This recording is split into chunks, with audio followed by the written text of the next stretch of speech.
Hello, friends of Studio Brûlé. This is Steve Brûlé, and it is coffee time when I do over some things that have come across my desk in the last day or since the last coffee break session. And we have Janice Villamengo with us today. We're going to be going over some news items related to cancel culture, as indicated in the description.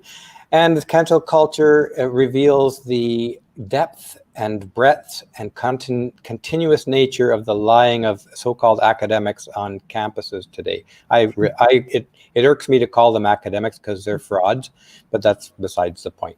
One thing, here's Janice here. Oops, where is Janice? There we go. Oh, there I am. Full Hey, Steve. Hey, Janice. And of course, welcome to all our regulars out there. We do have a lot of stuff to cover, so we're going to jump straight into it. And the biggest news is that last Saturday night, a long-time, very powerful supporter of men's rights in the legal sphere and a very powerful lawyer who's been active on a lot of files was assassinated. I'm going to use that word even though it's not officially stated yet. He was certainly murdered, but I'm going to call it an assassination. Janice, what do you think? What a loss. Yeah, wonderful Mark Angelucci. I had the pleasure of meeting him only once, but of course I was very familiar with his work. He won a lot of legal challenges for men. He was especially concerned with domestic violence. I read that he'd had a friend who had been abused by a male friend who had been abused by his female partner, and didn't qualify for any help for victims. And he fought on that front to have victims who are male recognized in cases of domestic abuse. He recently won a challenge challenging the constitutionality of a male-only draft, and it was deemed unconstitutional, was sent back to Congress, I believe, to form a committee to study the matter.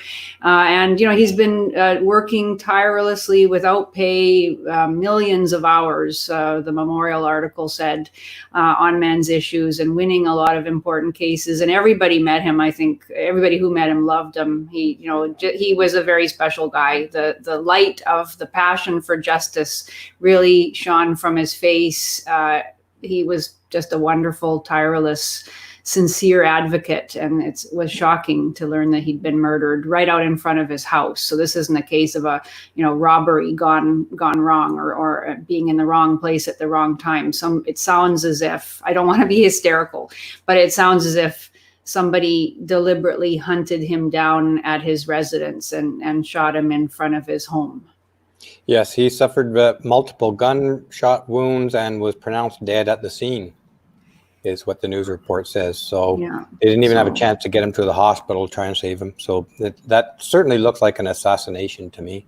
Yeah, terrible. Really, what a loss for us all. So and this photo is of him at the premiere of The Red Pill, and he was featured in Cassie Jay's movie, The Red Pill, which I'm sure most people are familiar with. And that was in Los Angeles at the dinner after the Red Pill premiere, that photo there. You were at that dinner too, weren't you, Janice? No, I wasn't. No, I met him in Chicago at last year's ICMI, the International Conference on Men's Issues. Okay. Yeah. Okay. Yeah. No, I get these events mixed up. I thought you were there. I took this photo, and I met him at the Red Pill premiere there. And for some reason I thought you were there for the premiere as well. My spirit was there, I guess. Yeah, I guess so. The whole event was a blur to me. So why was that, Steve? Well, it's just nonstop. It's just a nonstop go the whole 3 days. I thought maybe it was excess partying. No. Anyway, I'm just teasing you. But I did enjoy and share a few beers with a few people. But it was nonstop trying to interview people. Right. And I saw the film twice, and I interviewed Cassie Jay and a bunch of folks there. So it's a lot of stuff to do over a short period of time. So, and usually we're at the same event. So for some reason, I thought my memory had placed you there too. But I'm mistaken. Yeah. So anyway, it is definitely a sad day. Terrible thing. Really, a lot of people are heartbroken and just in disbelief and shock and horror to hear about this. Yeah, I couldn't believe it, but I can't shake the feeling that this has to do with his MRA work, you know? Yeah. That whole left sphere today is violent. Black Lives Matter is a feminist, mostly it is a Marxist feminist group. All of these other groups that attach themselves along with it. The Black Lives Matter, by the way, I was just reading today, they model themselves after this other group, the militant group that made a big display of itself in the July 4th weekend, which also models itself off the Black Panthers and the Nation of Islam. They are both, these are all militant, aggressive groups. And Yes. they are building a guerrilla warfare within the U.S. right now. So No argument there. Like to me. Yeah. So we do have a lot to talk about today on top of the sad news. And do you want to jump right in, Janice, with the, let me call up a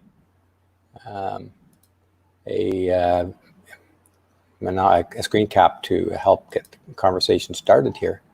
Yeah, I wanted to really start actually with the letter that you had already spoken about. And when I suggested this to you, I'd only watched the first half of your video about the cancellation of Steven Pinker, the letter by the Linguistics Association of America, I believe, suggesting that he should be that the Linguistics Association should distance itself from him. And I had wanted to join you to discuss that because it was so outrageous. Here were people who had combed through everything that Steven Pinker had ever written to find a few very feeble examples of his so-called lack of concern for the victims of racial and sexual violence. And, they had to twist and turn and misrepresent these few feeble examples that they could find. I thought you did a wonderful job of showing the risible illogic of their attack on him. There was one case where they claimed that because he would not accept that Elliot Rodger's murder of 6 people in Santa Barbara, California, because he would not accept that was an example of systemic misogyny, that statistically he declared that simply you could not make that kind of a claim, that meant he was somehow a misogynist himself who didn't care about the murders of 6 women, as they said in their letter, and nobody even bothered to research the incident, as you well knew. Everybody who knows anything about Elliot Rodger knows that he murdered 6 people, and 3 of those people happened to be male people. And 4. So in 4 of them.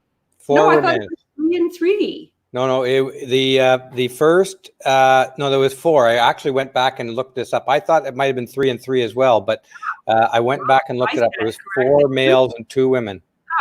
Well, I do so in the act of declaring Steven Pinker a misogynist for so-called diminishing or minimizing the deaths of women, they themselves entirely eliminate the male persons who were killed by Elliot Rodger. And I remember that at the time, everybody talking about the misogynistic murders, nobody mentioning that, yes, he had hated women because he had longed for them and felt frustrated and rejected by them, but he also hated men. I mean, he hated everybody. He hated himself as well.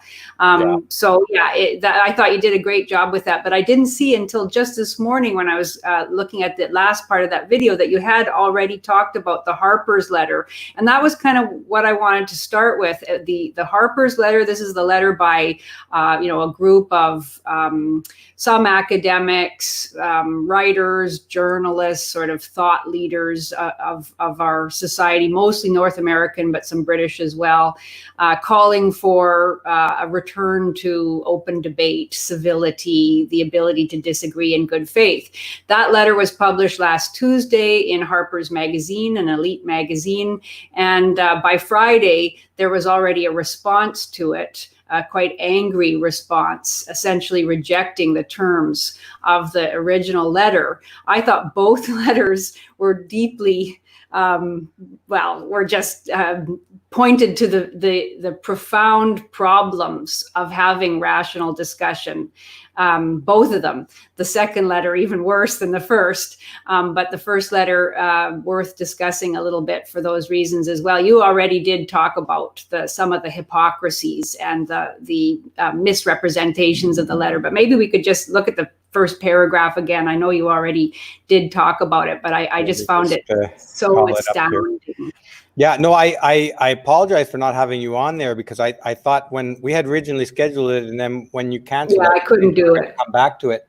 So I thought I should just go over it myself. No, I was glad you did. Absolutely. I was glad to see it. I mean, I admire you for seizing the bull by the horns and talking about these things right when they're immediately in the news. And I'm often not able to do that. It's now a whole, almost week later since the letter was published. But let's just say a few things about it. I mean, I just thought it was an astounding letter, to think that the best thing to do as a group of sort of leading public figures, writers, creators, academics, intellectual leaders, that if you wanted to call for open debate, for return to civility in disagreement, the first thing you would not think to do, I would say, would be to potentially alienate, up to 50% of those who might read and be interested in what you had to say, but they proceeded to do that immediately. So let's just look at it. Yeah, let's read the first little bit. This is the very first paragraph. This is the first paragraph, and it's all we really need to look at. The whole thing, it's a short letter, but the whole thing is astounding, I think, in its assumptions and misrepresentations. But here it is. Our cultural institutions are facing a moment of trial. Well, that's an understatement of the century, I would say. I mean, cities are burning and have been over the last, 6 weeks. The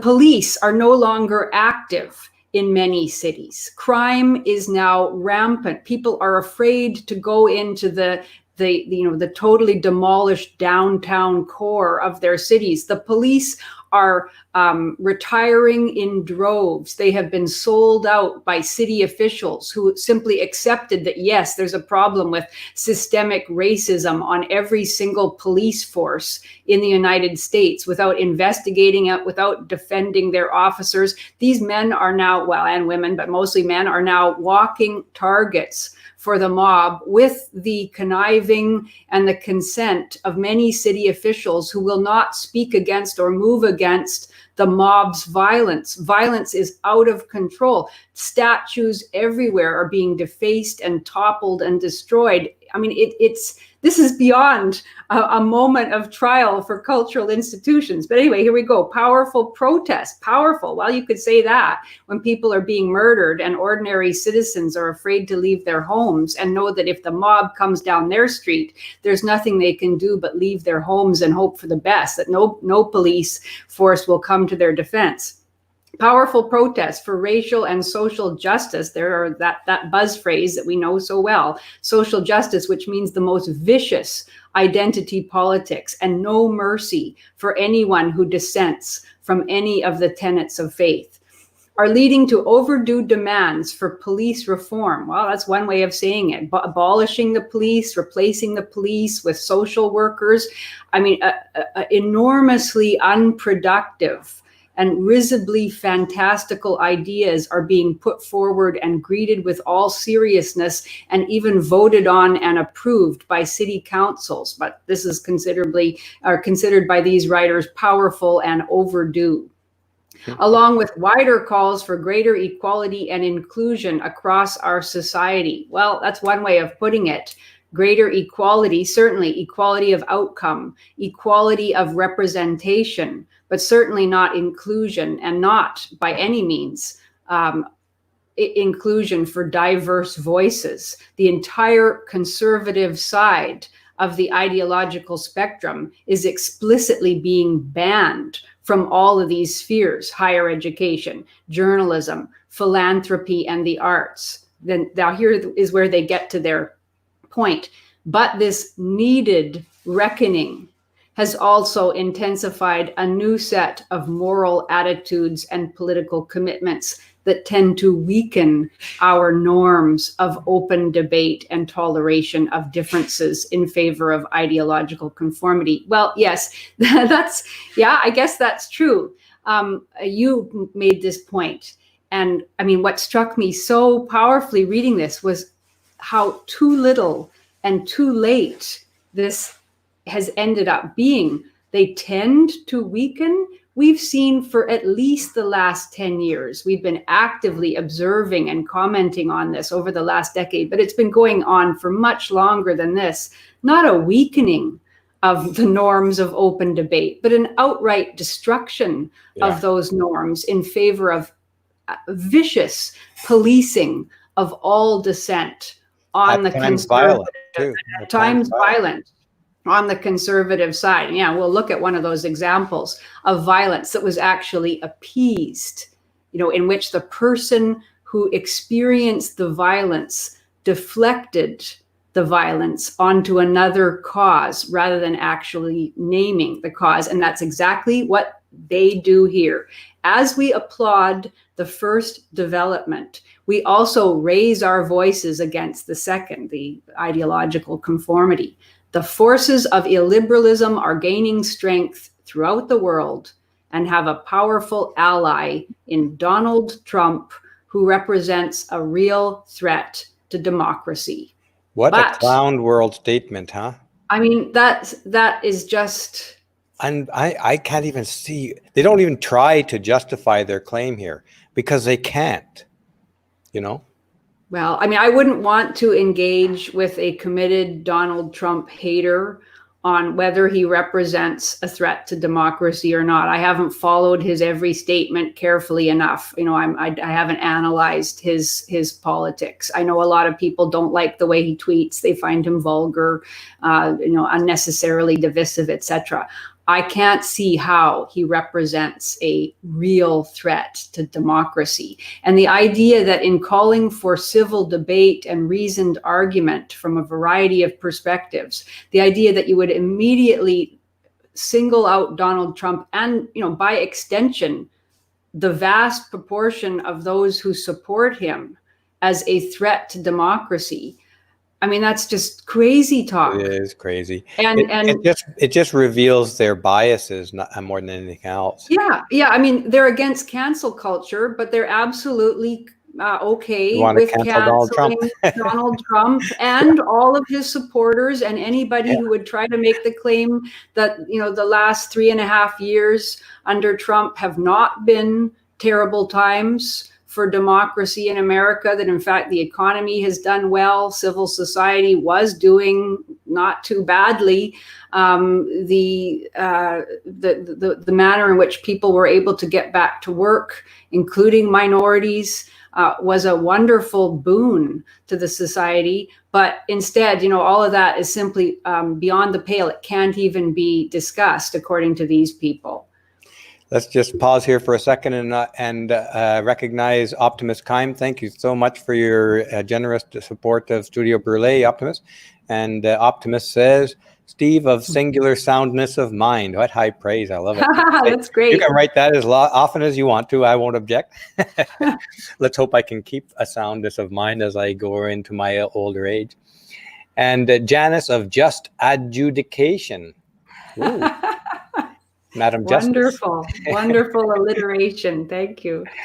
Steve, your increased output lately has been epic. You're both critical voices of truth in an increasingly mad world. Please keep up the great work. Godspeed, mad world. Yes, thank you so much, Optimus. And while we're at it, we're going to just recognize a couple of other generous donors to Studio Brûlé. And here we have Joseph Massey. Thank you so much, Joseph, for your generous support. And Joseph says, the letter seemed to dupe people into believing cancel culture is only about free speech. It's also about calling someone hot at a poetry reading. Yes. Hot at a poetry reading. Well, Joe was canceled for that. Yeah, and we did a video on Joe's case, and as Joe well knows, cancel culture has reached into the arts community very deeply. Joe lost jobs, had his work taken off websites by various poetry organizations. He's a published and widely recognized poet. Yes. And we did a Fiamengo file on that, or was it? Yes, we did a Fiamengo quite file. A while ago now. Yeah, a number of years ago now, and on the basis of an anonymous letter, 2 women were able to essentially destroy Joseph's career based on no proof allegations that about the worst thing was that he called somebody hot at a poetry reading. I do remember it now. I don't remember all the details, but I do remember publishing that Fiamengo file. Yeah. You have a look at it, folks. This cancel culture has been going on a long time. And these tyrants, these fascists, are on the left. They are only on the left. I don't believe you can make a case that there's a right-wing fascism active in North America. Well, I mean, of course, one can find, you yourself have said, yes, one can find people on the radical right who would like to exercise their power, but they do not have the force, power base anywhere. They don't have it politically. They do not have it in academia. They don't have it in the arts sphere. They're not in education. That they don't have a voice. They don't have the authority. It's ridiculous to pretend that the far right constitutes any kind of profound threat to freedom of speech or basic civil rights.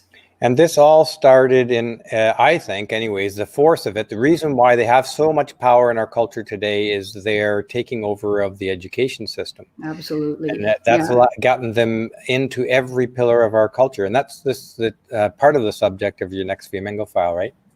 Yes, absolutely. Yeah. I mean, that's the thing that is so disturbing and so worrying, is the absolute takeover by social justice ideologues, identity politics ideologues, the far left, whatever you want to call them. I don't really care what we call them. But their stronghold, their ability to silence debate is the really worrisome thing. And the fact that this letter can't even name that is just astounding. They're quite happy to name Donald Trump and his supporters as a real threat to democracy, but they won't say where the other threat is coming from. It's just sort of generally swirling around, and they talk about the limitations of debate from all sides. I mean, I'm sorry. I have studied this phenomenon intensively in academia and the spheres in which academia, has influenced, and it is not coming from all sides. It is coming from the social justice left. Feminism in universities. Let's acknowledge a few more folks here. There's Iron Duke. Thank you so much for your support of Studio Brûlé, Iron Duke. And Iron Duke says, Trump is a threat to communism, not democracy. That is true. Thank you so much for that comment. And here, did we read this one already? No. Nope.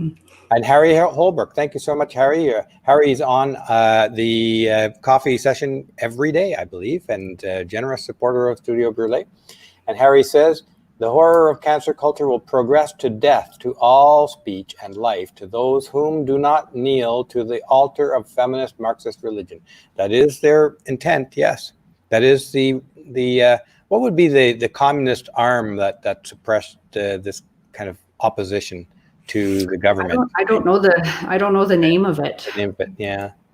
Yeah, but the communists always knew that when you control the culture, that is the route to power. And there's a lot of people have been recommending that everybody watch the speeches of, I think his name is Yuri Bezmenov, if I'm remembering how to pronounce his name correctly. And he, back in the 1980s, as a defector from the Soviet Union, who had been involved in the infiltration and subversion of societies all across the world, to make them vulnerable to communist takeover. He talked about the stages of that takeover, and demoralization is a very important one. And that's exactly what has gone on in our society for the last 30 years, where we don't even know, we feel, that we can't even defend our culture. I mean, here we have a statement supposedly about civil discourse, saying that the elected president, democratically elected president, is himself illegitimate, and that anyone who supports him is illegitimate and is rightly canceled. I mean, which is worse, to be a threat to democracy or to be shutting down free speech? Sounds to me like the threat to democracy is a more profound threat. So they've already conceded to the far left that whole swath of political opinion is illegitimate and is rightly censored and canceled. And yet they're pleading with their leftist erstwhile allies, whom they still want to be able to ally themselves with. They're pleading with them to allow them just that little bit more room, to sometimes dissent, even in a minor degree, from the leftist orthodoxy. It's scary to see. It seems like the feminists saw that video too, and they used it as a template to move forward, eh? Mm-hmm. Well, that's exactly it's what the intersectional feminists have been doing in academia, and we've chronicled so many examples of their demonization of anybody who didn't wholeheartedly swallow their entire ideology and act as their obedient foot soldiers. So anyway, I mean, I've gone on too long about these few sentences, but basically, that's how Let me just recognize David Budo before we continue into the mainstream. Thank you, David, for your generous contribution. And David says, thank you both. I recommend checking out the Jolly Heretic channel, two scientific researchers who examine the chaos from an evolutionary perspective. Sounds fascinating. Sounds good. Mm-hmm. So great. Thank you so much. And there's one more here. I'm in case I missed somebody, I'm sorry. Here's Oki Migtal. Thank you so much, Oki. Oki's on here every day, pretty much supporting Studio Brûlé all the way. Thanks, Oki. And he says, I'm late to the party. I'll take a seat in front. Okay. Hey, Oki. Welcome to the party. Oops, I think there's another one here. I just flashed by. Let me just check here. Maybe not.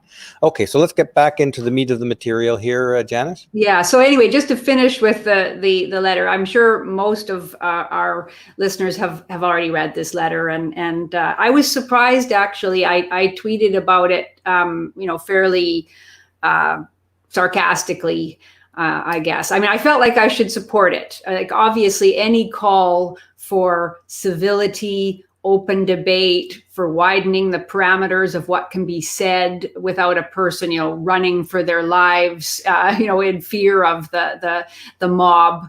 Obviously, any attempt to call for that is a good thing, and I support it. And I like some of the people who put their signatures to that letter. But I was really shocked to see such a partisan statement in that opening paragraph. It's not a call, Janice. This is the problem. It's a Trojan horse. It's a lie. It's a letter designed to pretend like they're calling for that, and to claim, to switch the seats, to turn the table, to claim that it's the right that are actually doing what they are trying to do, which is cancel culture. This is a fraudulent letter by frauds. I don't think we should be giving them any credit whatsoever, but Yeah, I mean, I like some of the signatories. I like the sentiment. I was just shocked that it's obvious that they would rather curry favor with the people they must know are the threat than speak honestly about what's going on, and that they're quite happy to throw every single conservative. I mean, this is I guess it's a center left kind of letter, and they are unwilling to acknowledge any degree of good faith on the conservative side. And like Douglas Murray wrote an opinion piece about the letter. I mean, he should be a signatory to the letter. And one of the points he made was how little effort seems to have been made on the part of the writers of the letter to reach out to conservative intellectuals and thought leaders on the right. There's nobody is on there who is even the least bit controversial. Other people pointed out Jordan Peterson's not on there, for example. I don't know whether that might be just because Jordan Peterson is hard to get a hold of these days. Ayaan Hirsi Ali is not on there, too controversial, I suppose. Douglas Murray himself is not on there. Charles Murray, who was canceled in a very violent attack at Middlebury College, he's not on there. Black intellectual leaders like Thomas Sowell, like Larry Elder, thought leaders like Candace Owens. There's all sorts of people who really should be on there if they're going to talk about. I see it as a good thing that they're not on there, because this letter to me is pure fraud. I know we're going to disagree on this point, but just read the statement here. Just read this paragraph. It's just so fraudulently lying that why would anyone who even agreed with some of their points put their name to this, which they then twist around in such a inauthentic way? You know, they've destroyed their own credibility within the letter purporting to stand up for freedom of speech and so on. Yeah, well, it does show. It shows how incredibly successful the inroads of the left have been at policing thought and speech. That even this letter, apparently calling for open debate, you know, is in nearly every sentence reflexively thinking of what the left will approve or disapprove, and has accepted the postulates of the left about what kind of speech is already beyond the pale. And I have to say, I mean, I always have like a smoke screen to me, I have to say, Janice. Well, I mean, they are primarily worried about their own their own gigs. You know, it seems.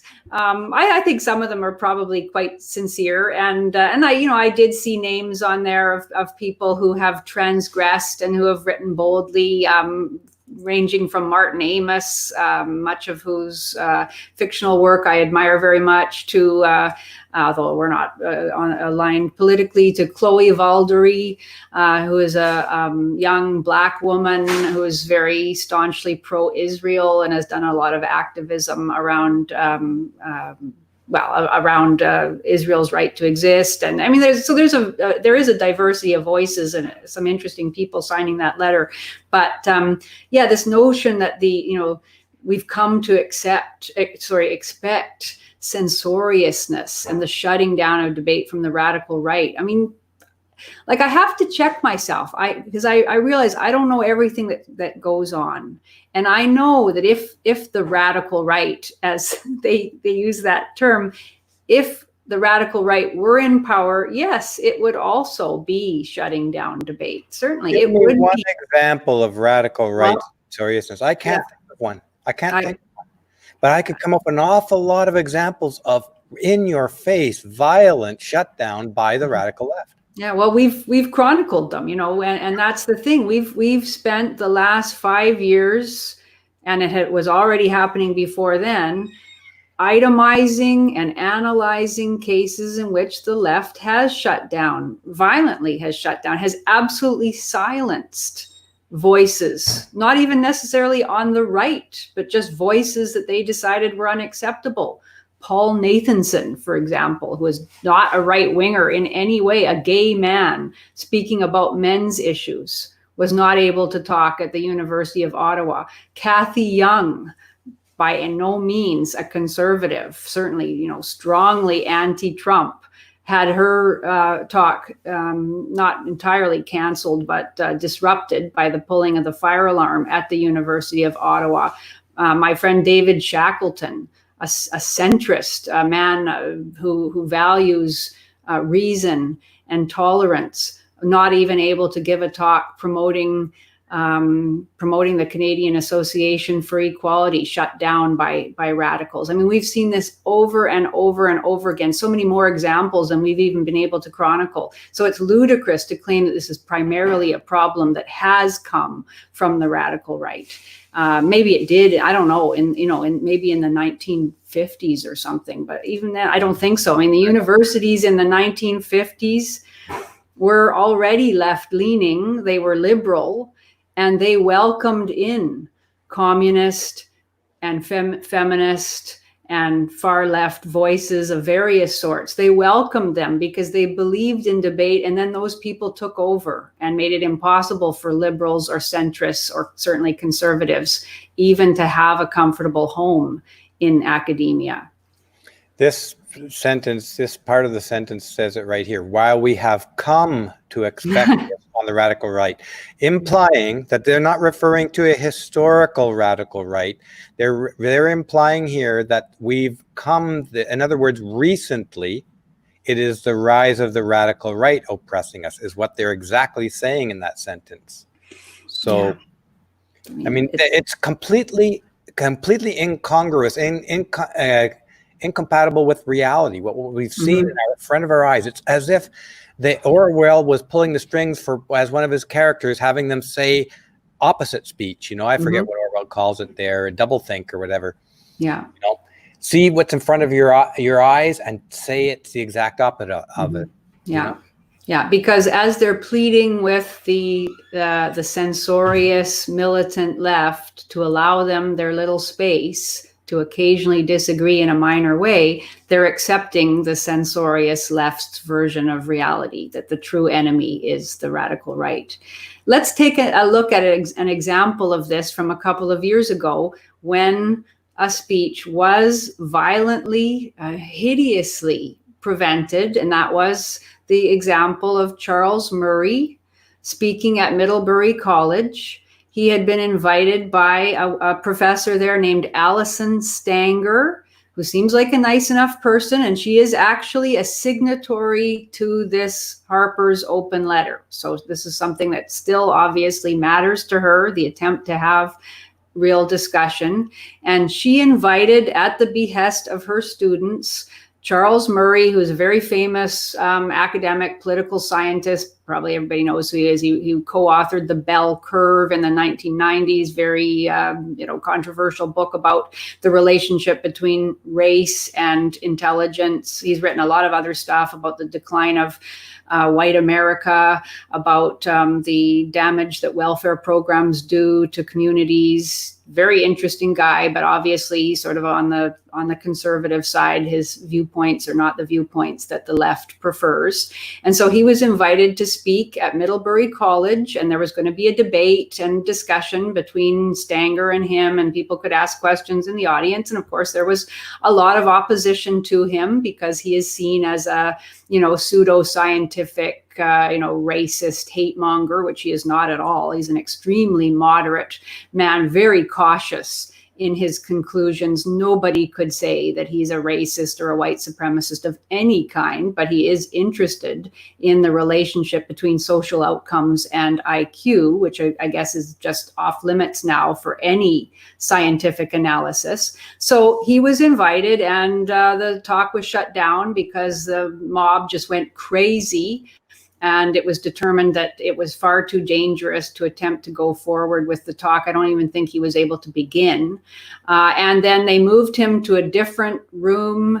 And again, the mob found out where that room was, and they were outside banging on the doors. The discussion did take place, if I'm remembering correctly, but nobody was allowed into the room. Then as Stanger and Charles Murray were attempting to leave the place where the discussion had taken place, the mob descended on them. They were beaten. Security were attempting to keep the mob off, but they got at them. Blows were exchanged, or rather blows were aimed at these two. Stanger ended up with some kind of whiplash in her neck because somebody had pulled her hair back, and pulled her neck back. They eventually got into their car and went roaring off with the mob chasing them. I mean, it was shocking. Like, this is what goes on at universities. The response to it was, I would say, tepid at best. The university president did make a statement deploring the violence, but not in any way commensurate with the truly shocking nature of what had happened. And this woman, Alison Stanger, wrote about the experience. And it's fascinating to see what she says and who she blames in her discussion of it.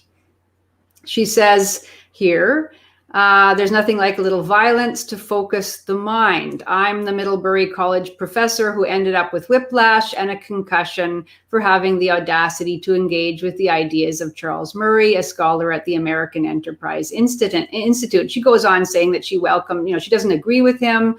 So notice she's very careful to distance herself from his views, but she was willing to have a debate. She's very careful here to say that she's a Democrat. In other words, she stands against much of what Murray kind of represents, at least in the leftist mind. And this was her immediate response, I believe, or was this the article that she wrote later? There's one part where she blamed. This is the article that she wrote later. So just a little bit longer, she talks about how she blames Donald Trump for the outpouring. So can you read she says, in the days after the violence, some have spun this story as one about what's wrong with elite colleges and universities, our coddled youth or intolerant liberalism. Those analyses are incomplete. It's interesting that she doesn't actually give those analyses much credit, but surely the intolerance of liberalism and the absolute out of control coddling of the youth who are so immature and so irrational that they can't even attend a talk by someone they have been taught to believe is hateful and should be canceled. They can't even attend and ask him difficult questions based on the intellectual content of his work. So she just sort of says, oh, no, that's not it. That's not really the issue. Notice what she says in that next paragraph. Political life and discourse in the United States is at a boiling point, and nowhere is the reaction to that more heightened than on college campuses. Okay, where's she going with this? Well, we know throughout an ugly campaign and into his presidency, President Trump has demonized Muslims as terrorists and dehumanized many groups of marginalized people. He declared the free press an enemy of the people, replaced deliberation with tweeting, and seems bent on dismantling the separation of powers and 230 years of progress this country has made toward a more perfect union. Much of the free speech he has inspired or has refused to disavow is ugly and has already had ugly real world consequences. College students have seen this and have taken note. Speech can become action. I don't even know what that final sentence means. Speech can become action. Well, speech precedes action very often, and we're seeing that with all the violent looting and rioting and murdering going on in the name of equality of Black Lives Matter today. That's certainly true. It's an odd thing to say about President Trump and his language, since it is not at all clear that President Trump's so-called ugly speech has created violence, but certainly it's telling that she didn't even bother to give one example as a quote of what she's claiming. Not even one. Yeah, that's telling. So the entire thing, then, her whiplash, the fact that this furious and unthinking mob descended on an old man who had been invited to give an intellectual talk on the nature of his work and to receive challenging questions and attempt to answer them. The fact that all of that happened, she is going to blame on Donald Trump and his so-called demonizing and ugly rhetoric. I mean, that's quite something. But that's the safe route, because it's far too difficult for intellectuals to say that indeed social justice identity politics on campus has spawned this kind of violence and is directly responsible. She has to deflect the responsibility to some other figure, some other cause. And we know that this is nonsense. What she endured, what she experienced on her campus has been going on long before Donald Trump existed. It makes nonsense of her argument. And so let's look at the other clip that shows an example of this kind of out of control, irrational mobbing of a university professor on the thinnest of grounds that has absolutely nothing to do with Donald Trump and his allegedly divisive and ugly and violence-producing rhetoric. And that is the case of Yale University in the fall of 2015, when a completely irrational, screaming, bullying, hectoring mob descended on one man, Professor Nicholas Christakis. Why? Because his wife, and both of them were professors at Yale and were involved in college residential life. They lived in the dorm and were responsible for one of the residences on the college. His wife had the temerity to write an email requesting that students not police themselves so aggressively over Halloween costumes. I think this is still going on, but there was a vogue for a couple of years there, 2014, 2015, when university colleges would send around these very stern memos saying, don't wear an offensive Halloween costume. And there'd be long lists of the types of costumes that were forbidden. And so Erica Christakis, the wife of Nicholas Christakis, sent an email saying, come on, let's be adults, okay? Like if you know, are we really so weak that we can't bear to see a certain type of Halloween costume? Like, you know, and do we have to outlaw and police what people choose to do on a day that is supposed to be a day dedicated to sort of creative misrule? And for that, her husband was swarmed by these angry students and screamed at for something like 2 hours. Let's just Shall we play this clip? Let's just we don't even need to play the whole thing, but just to remind, I'm sure only a minute or so, but yeah, let's have a look. Let's look at it. All right.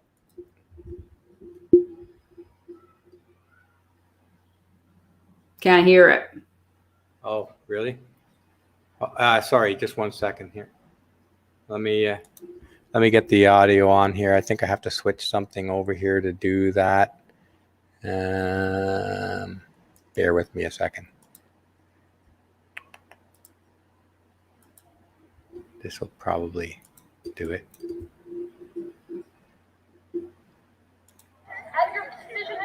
Are you hearing it now? Yeah. A place of comfort and home for the students that live in Silverman. You have not done that. By sending out that email, that goes against your position as master. Do you understand that?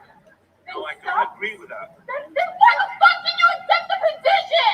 Who the fuck hired you? I have a different You vision. should step down. If that is what you think about being a master, you should step down. It is not about creating an intellectual space. It is not. You understand that? It's about creating a home here. You are not doing that. You're supposed to be our advocate. You should be at that last night when you hear her front row say that she didn't know how to create a safe space for her freshmen in Silverman. How do you explain that? That's enough. Yeah. Yeah, I mean, this is clear hysterical, childish nonsense. Yeah, I mean, and he stood there. I don't know why, frankly. He stood there for at least an hour. I think I read somewhere, I've never watched the entire video of it. It's all on video. He stood there for at least an hour, maybe 2 hours, trying to talk to this mob, being treated in the most disrespectful manner, you know, being screamed at, as we just see here, with a woman saying that the university, the residence where he was the live-in faculty member, it was not supposed to be an intellectual space. It's supposed to be a home. And, you know, using obscenity and screaming at him and everything. I guess we should acknowledge slugs and snails. Fireball. Oh, I think I did promise at one point that I would drink a Fireball, but I don't have any. I do, however, have. I think you did too. I did. I'm sorry. I'm breaking my promise. I don't have any. It's we're going to have to have a special session just for holding Janice's feet to the fire on Fireball. Mm-hmm. Right? I'm drinking my Canada Dry ginger ale. It'll have to be a late night session because I don't want you to start off in the middle of your day or morning buzzed out Fireball. It'll have to be a late night session for sure, but sounds like a good idea. I mean, we've got so many things to talk about. We could go on for hours. We'll have to do it one late night probably. So yeah, thank you very much. And we'll just acknowledge Oki Migtau as well. These women are the mothers of the next generation. Mm-hmm. Yeah.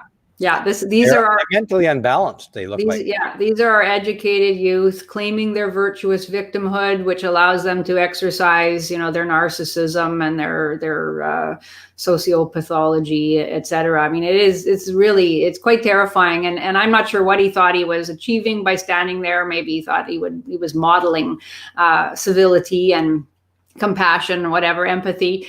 Anyway, they screamed at him. They were never punished, or even there was no expression on the part of the Yale leaders, deploring, expressing in the strongest possible terms their disgust at the way this very highly respected scholar and obviously very committed member of the university community, the way he was treated. And in fact, that woman who screamed, and there was another man that's not in that clip, but a quite large man who towered over Nicholas Christakis and at one point commanded him, "Look at me," doing that whole overbearing, incredibly aggressive, threatening kind of maneuver with him. Those two students were actually rewarded, I guess. They were given what are called truth teller awards by the university, by Yale University, for their behavior on that day. Incredible. Okay, so this was in the fall of 2015. This was already established practice at universities all across the country. Remember Mizzou and the craziness there with Black students chanting, "We have nothing to lose but our chains." It turned out many of them were the sons and daughters of multimillionaires and extremely elite. Pretty much it, yeah.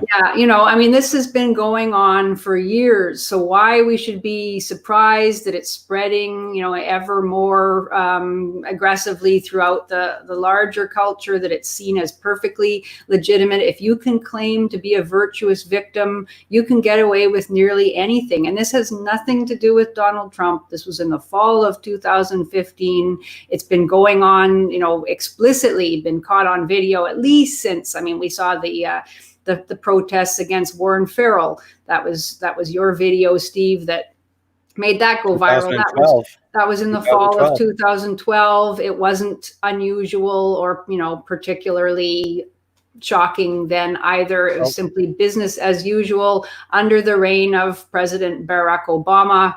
So Donald Trump was not even on the horizon. Not even on the horizon. No.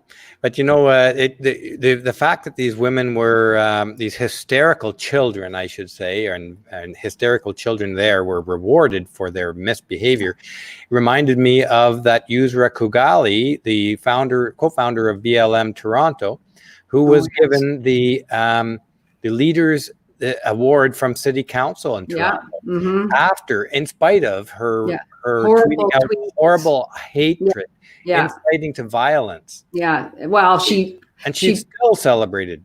Yeah, she's still the leader. She has not been disavowed by the Black Lives Matter organization, though it claims that its commitment to freedom and liberation for Black people is a prelude to its commitment to freedom and liberation for all people. And she's tweeted out, asking Allah to give her the strength not to kill men and cis white people. Yeah. That's the kind of expression that is not only called white people subhuman. Genetically, and she didn't just say it out as an offhand. She went and rationalized it at length in one document. Some bizarre evolutionary theory. Melanin, to do with melanin. She's a crazy, hateful person who actually believes there's some kind of scientific justification for her hatred. And that is not only tolerated in the leadership of Black Lives Matter, but is actually awarded by the city of Toronto. So that's what we do, nowadays. We reward these people for their hatred, and then we're surprised that they exercise that hatred and seek to censor others or anybody who dissents from their positions. I don't remember this. I didn't know specifically. It was a hunger strike that lasted 4 hours. I didn't know that. Yeah, but certainly they were. The longest time that person ever went without food, 4 hours from 8 a.m. till noon. Their sense of entitlement and this false claiming of being horribly oppressed and marginalized and silenced. It's standard. It's been standard. It's not surprising. Of course, we've seen women doing it, claiming to be victims and silenced. They've used that claim to prevent men's issues groups, student groups from forming at universities all across North America. It's standard. It's very powerful. It's wonderful to be able to claim that you're a victim and and that therefore anybody who threatens you or makes you feel unsafe has to be silenced and outlawed. And it's easy, it works, and it's been working for years. So let's not pretend this is something new that has sprung up in response to Donald Trump's divisive rhetoric. Donald Trump was himself a reaction. The election of Donald Trump was a reaction to all of that has been going on for so long, and to people's sense of hopeless despair at being able to have rational conversations on university campuses and elsewhere. Yeah, absolutely. Can't disagree with that. Yeah.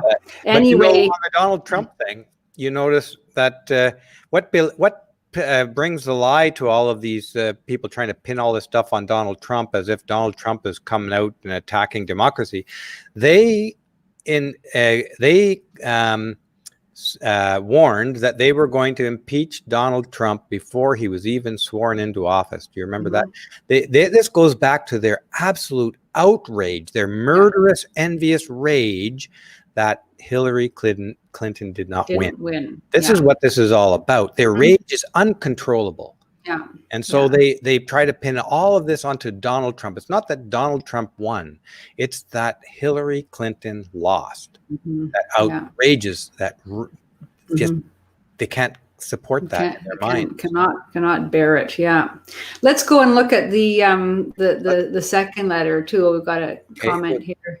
We'll just recognize Yellow Bendy for his generous support of Studio Brûlé. And Yellow says, if the BBC in the UK was actually impartial, they would have both of you on. But they can't because you dropped too many truth bombs. Thank you so much for your generous support and your Thank you. We're definitely beyond the pale for the BBC for really any mainstream source, I'm afraid. I'm afraid so. Let's look briefly at the second letter. I mean, we've been going on a long time, but let's look briefly at the second letter. This was the response to the Harper's open letter by members of the leftist intelligentsia. There are academics on that letter. It's a little bit out of order here, but I think I got the right one up here. The letter on justice and open debate. Yeah, it's a very long letter. I really encourage people to read it if they haven't yet. We won't go through it certainly, but let's just read the first few paragraphs just to get a flavor. And it's wonderful in the sense that it illustrates the hopelessness of the earlier letter, attempting to placate and to mollify the left with this, denunciation of Trump as a threat to democracy, which I'm sure many of those people believe. Like, I think they were sincere, but always, this is what they're always looking over their shoulder. What are their friends on the harder left thinking? Because they desperately want their approval. They desperately want them to allow them to exist. And here was the response. It wasn't long in coming. It was swift and sure and angry. And it basically said, we're not playing this game. Forget it. And this letter essentially denies, and this has been going on for a long time too, denies that cancel culture even exists. I mean, this is amazing. There are people who signed this letter. I've tracked them for years, especially the ones who are academics. They have participated in the hounding out of academia of various figures for the most trivial and minor and well-intentioned of mistakes, or for simply principled, rational opposition to their ideology. They have drummed them out of academia deliberately and maliciously. And now here they are saying that there is no such thing. This has never happened. They don't even know what these people are talking about. The level of dishonesty is breathtaking. How do we psychologically explain this? Like, how can is there a psychological condition or a constellation of symptoms that describes how a person can be so willfully out of touch with reality? Is it psychosis? Are they psychotic?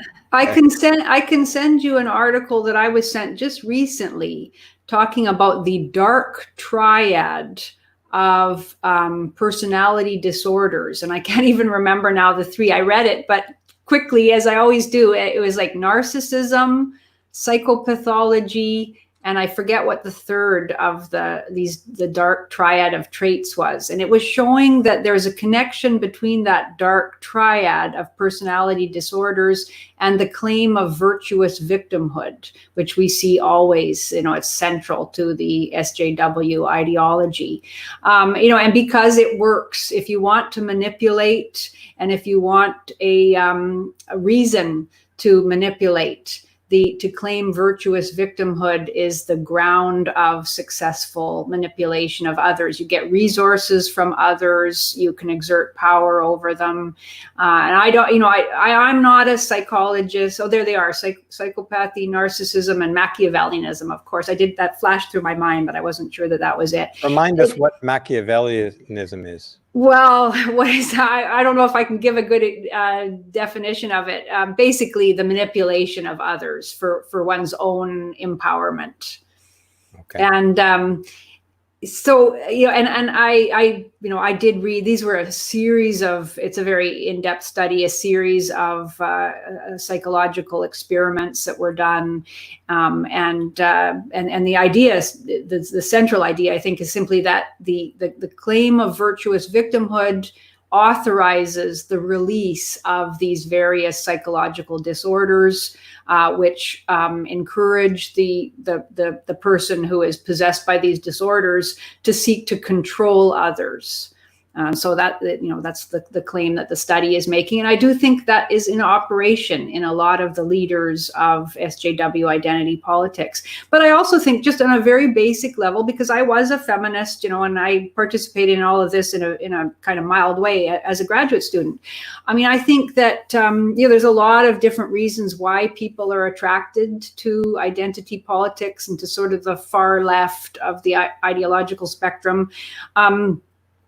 It certainly gives you a sense of purpose. It certainly gives you a sense of your own virtue. It authorizes the release of a lot of very nasty emotions. It authorizes one's victimization of others under the auspices of doing good, because once you accept that. Once you accept the ideology, which is that our society is structured around the horrific abuse of women, of persons of color, especially Black people, and various others, LGBTQ, the trans people, people with disabilities. Once you accept that, then there is almost nothing that isn't appropriate for you to do in the service of empowering these victims. And anybody who is seen to stand in the way of your utopian revolutionary project, which promises to bring an end to all of this terrible, terrible suffering and to create a far juster world, anyone who stands in the way of that project is evil. And I think many people believe that to some degree or other. And so therefore, canceling an evil person, drumming them out of academia or out of their job or whatever, that's nothing. That's perfectly justified. It's a righteous thing to do. And in fact, not to do it is to contribute to the evil that is ongoing in our society. This goes back to Herbert Marcuse, the Frankfurt School proponent of social justice, who said that we have to practice we have to practice intolerance against repressive tolerance. We have to be intolerant of those who would tolerate evil, because there's nothing good about tolerating evil. And so they see you and I and all these other people, the Christakises, the Charles Murrays of the world, as either actually objectively evil and creating suffering and harm in our society, or at the very least tolerating and justifying that evil, and therefore rightly exterminated. And I mean, they're not literally exterminating people yet exactly, but certainly they would feel that getting them out of their jobs, having them fired, having them publicly disgraced, that's nothing. That's perfectly righteous to do, because they are bringing in the revolution. So I actually think it makes sense. If you believe that the world really is this terrible, that North American society is murderous, in its injustice towards Blacks, other people of color, women, and sexual minorities, then everything they do is perfectly acceptable. Yeah, and this is seen in the rise now of your silence is not enough. Exactly. That, they are now moved into that phase of what you're talking about. It's no longer like not acting is not enough. No, You have exactly. to be seen to be pushing forward the agenda with gusto, Mhm. or you are part of the problem. Exactly. White silence is violence. White So it's not silence is enough violence. not to oppose them. If you are not an obedient foot soldier, you are part of the problem. And at the same time, though, denying that it's going on, as they do in this letter. Maybe Yeah. we could look briefly at it. I know we Yep, should the letter is here. Which probably part would bring you this like to jump to? just go to maybe the third paragraph or so. Well, no, let's start here. Just go back to that. This The one? signatories, here they are. They introduce the letter. They say, okay, this letter has been presented, people calling for open debate and civility, etc. And they say, here they are, the ad hominem immediately. The signatories, many of them white, wealthy, and endowed with massive platforms, argue that they are afraid of being silenced, that so-called cancel culture is out of control, and that they fear for their jobs and free exchange of ideas, even as they speak from one of the most prestigious magazines in the country. Well, first of all, the signatories did not actually, we can assume maybe some of them are motivated by personal fear, but that's not there in the letter ever. They never said we're afraid for our jobs. They said that there is a cancel culture in existence that limits free exchange and makes it almost impossible to have necessary discussions of the most pressing issues of our day. So they begin immediately misrepresenting. Then they go on. The letter was spearheaded by Thomas Chatterton Williams, a Black writer who believes, quote, that racism at once persists and is also capable of being transcended, especially at the interpersonal level. So in other words, he does not accept systemic racism. He does not accept, their postulates about the depth of racial hatred and how it poisons the lives of especially Black people in the United States. Then they go on. Since the letter was published, some commentators have used Williams' presence and the presence of other non-white writers to argue that the letter presents a selection of diverse voices, but they miss the point. The irony of the piece is that nowhere in it do the signatories mention how how marginalized voices have been silenced for generations in journalism, academia, and publishing. Well, that's not the point at all, of course. Even if it were true that marginalized voices have been silenced for generations in journalism, academia, and publishing, that would not authorize the further silencing of a different set of voices today. A society that is based on collective vengeance is not going to be a just society. And the point of the 3-paragraph letter was not to cover everything one could say about the silencing of marginalized voices, but simply to say that there is now a cancel culture that is very limiting and divisive.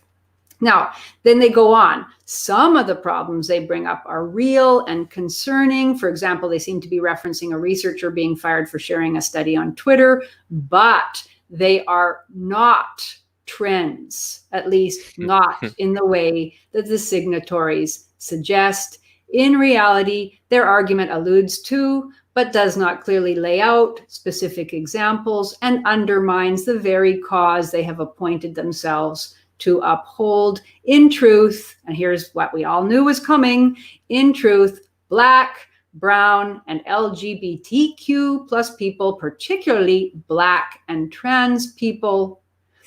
I think it's really interesting, these power struggles that are going on within, those marginalized people united against the dominant culture. It's interesting how Black and trans are the two who are now coming forward. I think we see that even in the fact that the phrase people of color has been changed to BIPOC, Black, Indigenous, making it clear that even within the community of those who are designated as people of color, there are those who are seen to be more marginalized and therefore more virtuous and deserving of greater power. Anyway, so they say, in truth, marginalized people, Black, Brown, and LGBTQ plus, can now critique elites publicly and hold them accountable socially. This seems to be the letter's greatest concern. What's perhaps even more grating to many of the signatories is that a critique of their long-held views is persuasive. So they claim that what the letter really objects to is that the previous letter is that those people no longer have a stranglehold on all discussion, that finally at last Black, Brown, and LGBTQ plus people are coming forward to publicly hold them accountable, as if, you know, these people can't stand to be criticized, and that's all that's going on. And they say that the critique that's being leveled is very persuasive. We won't go on, maybe. I mean, there's lots of else to read, but you know, this idea, they claim that the objection to cancel culture is simply an objection to freedom of speech itself. So they twist everything upside down. Oh, they're just mad because now we, at last, we formerly marginalized, finally have a voice, and they can't stand it because they're such bigots and racists and elitists that they can't stand to hear another opinion that critiques them. That's what they're really upset about. And, you know, they're lying about everything else. There is no cancel culture. We're the ones who are still being canceled, we Black and LGBTQ plus. But we have finally got a bit of a voice, and that's what they object to. The dishonesty of it, the smearing of their opponents as, you know, bigots who exaggerate and lie merely because they feel threatened by true freedom of speech, is extraordinary, but typical. I mean, I've seen this in academia so many times for years, for decades. This has been going on. This is the common strategy. Always turn it around so that you claim that any legitimate objection to your bullying and your totalitarian actions is merely a reflection of your victims' bigotry and racism. It's a brilliant, completely dishonest strategy, but it's worked for a long time, and so they're going to try it again. And in fact, I've seen all sorts of articles now basically parroting the assertions. Oh, they're not really they're not looking at the power structure that's in place. White cis people have always had the power, and now they're just complaining because they're being asked to share power. This is the exact same argument that feminists have used about men, saying, oh, this is what, you know, when you're privileged all your life and you're finally asked to give up your privilege and share power, that's not very nice. And so all these men complaining about feminism, they're just complaining because they're being asked to give up their privilege and share power. And so this is a standard gambit. And, you know, it isn't true, obviously. And maybe we should just end with that, in that, you know, we have spent the last 5 years looking at people who have been canceled merely, I mean, we've looked at men who have been accused of 8 years at least. I mean, they were trying to cancel Warren Farrell on absolutely, 2012. I suspect it's been going on before that, but it has been. It has been, yeah. There's a book called, I mentioned it a couple of videos ago that were live streams that we did, by John Fouquet, called Moral Panic, Biopolitics Rising. He looks at the roots of this. They go back to the 1980s and 1990s, professors who were drummed out of their positions by claims of racism and sexual misconduct and all that kind of thing. Even now that you mention it, back in the 1980s, there was a guy who was looking at like skull shapes around race, and he lost his job for publishing something around skull shapes. And I suspect there was another research paper that was printed in the 1980s or early 90s that talked about the gender-based differences in newborn brains, and they made the scientific observation that baby boy brains had 50% more neurons in them than baby girl brains. And we at work, we had discussed this quite a lot. And you know what? You can't find it. That article anymore. Mm-hmm. Yeah. I think it's been erased. Mm-hmm. I think the guy's been run out of his research department, and they probably retracted the study, and you can't even talk about it. I wouldn't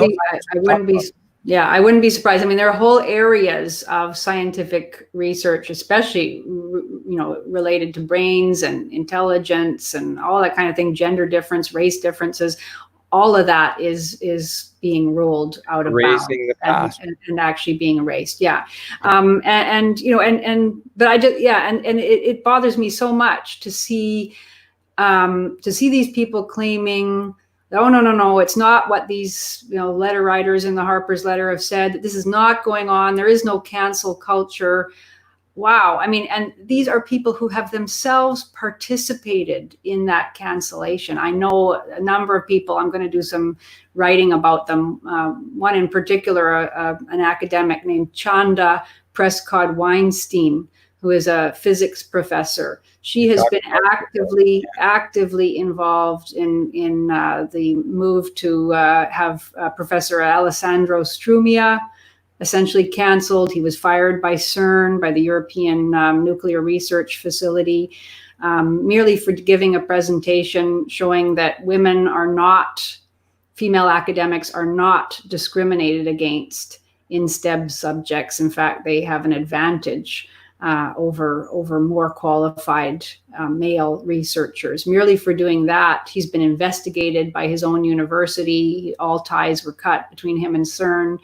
His research has been censored, and he's been having trouble publishing any of his research, merely for using data to investigate whether the claims of feminist academics are correct or not. And there have been so many others, that we've looked at. Paul Griffiths, a theology professor in the Divinity School at Duke University, he was drummed out of his position merely for questioning an email, the diversity training that he was being encouraged to take. Anthony Esselin, a professor at Providence College in Rhode Island, he was drummed out of his job because he questioned the diversity mandate. So these are professors that there wasn't even a complaint that they'd done anything wrong, that they'd sexually harassed anybody. I mean, that's a whole other field that we've looked at a lot. But these are just people who were drummed out on the basis of their alleged, wrong think. We've seen Dennis Gowes, professor at Springfield College in Massachusetts, who had a hell of a time with feminist department heads and faculty chairs who prohibited him from taking his rightful leaves and for having research monies because his teaching. He taught a Men in Literature course because it contradicted feminist ideology. We've seen Dr. Rick Mehta at Acadia, yeah, I was blanking. I was going to call it Alicia for some reason.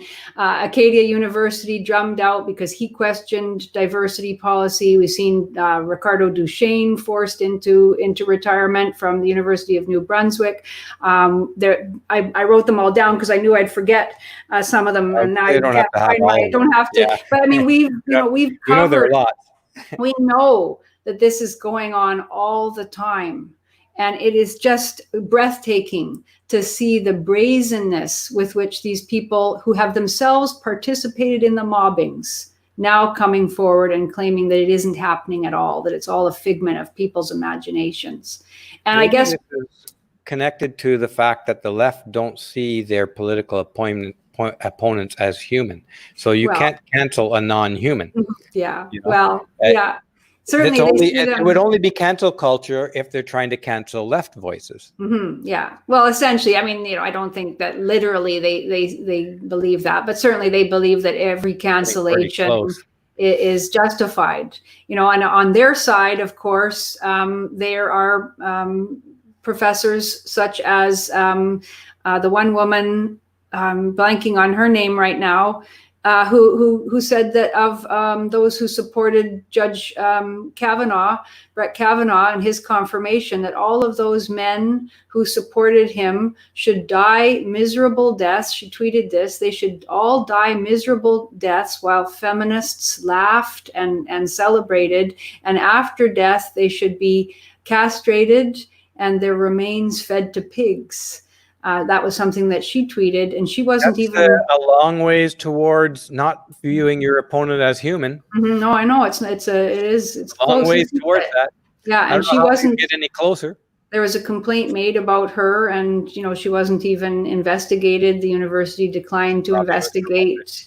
A very, very tepid response to that kind of outrageous. While on the other side, Jordan Peterson, merely for questioning a bill and not for attacking any person in particular, but for questioning Bill C-16, which mandated the use of preferred pronouns, and saying that this was forced speech, compelled speech, that it was close to forcing people to say things that they knew to be untrue, merely for having a really properly intellectual, philosophical discussion about that, not targeting any individuals or expressing hatred for any individuals. Hundreds and hundreds of academics signed a letter calling on him to be fired, not just, expressing their disagreement, explicitly calling the University of Toronto to fire him. He would have been fired if he had been anybody other than Jordan Peterson. Most people do not have his charisma, his calm, his ability to present himself well in interview. Many academics are very awkward in interview.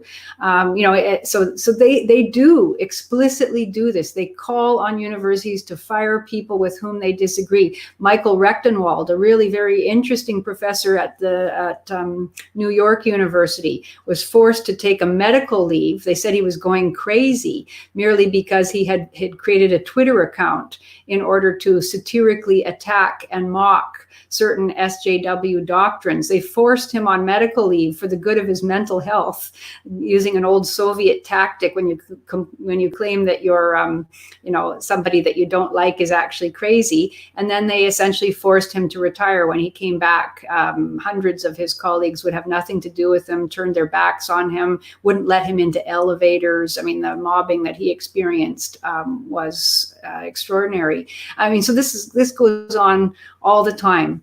And I guess the last thing, I know I've talked way too much and we didn't get to look at all the examples we wanted to, but I would just want to end by saying, what the moral of the story might be, if we look at those two letters as sort of bookends and as a kind of paradigm of where we're at in terms of arguments about free speech and cancel culture. If the center left, what considers itself the moderate left, which has allowed conservative voices to be silenced for decades, if it isn't willing to make common cause with conservatives, it will be eaten by its friends on the harder left. And so maybe it should seriously think about reaching across the aisle to the hated conservative voices, because otherwise there is no way that its erstwhile allies on the harder left will not continue to silence anybody who dissents even a tiny bit from their hard line.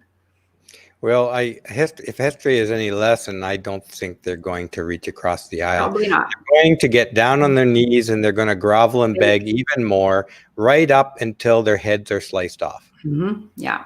That's my prediction. Unfortunately, yes. So let's calling for necks to be protected and respected during the French Revolution is about as useful as what they're doing. Yeah, that's right. And let's recognize Julian Borges here. Thank you so much for your support of Studio Brule, Julian. And he says, the cult of intersectionality is the new religion. It sure is. Yeah, and heretics are to be burned, harshly punished. Yeah. Well, Steve, having said that, in spite of being surrounded by enemies that hate us and want to kill us, we all need to do something we love every day. And that this day is like any other day. Do something you love, enjoy your life, so that you feel fulfilled and contented at the end of it, in spite of being surrounded by enemies who hate you. So thank you so much, Janice, for joining us today on the coffee break session. great to speak to you, and all the best to everybody. And yeah, enjoy the day. Always great to have you on too. And any update or any little teasers about the next Free Amenga file? Well, it should have been done a week ago. It's essentially done, but I haven't had any time at all to finish it. But yeah, it'll be good, I promise. I'm sure it will. So folks, thanks again for joining us, and we'll see you tomorrow or very shortly on the next coffee session, Coffee Break with Steve. Ciao. Take care, everybody. Bye-bye.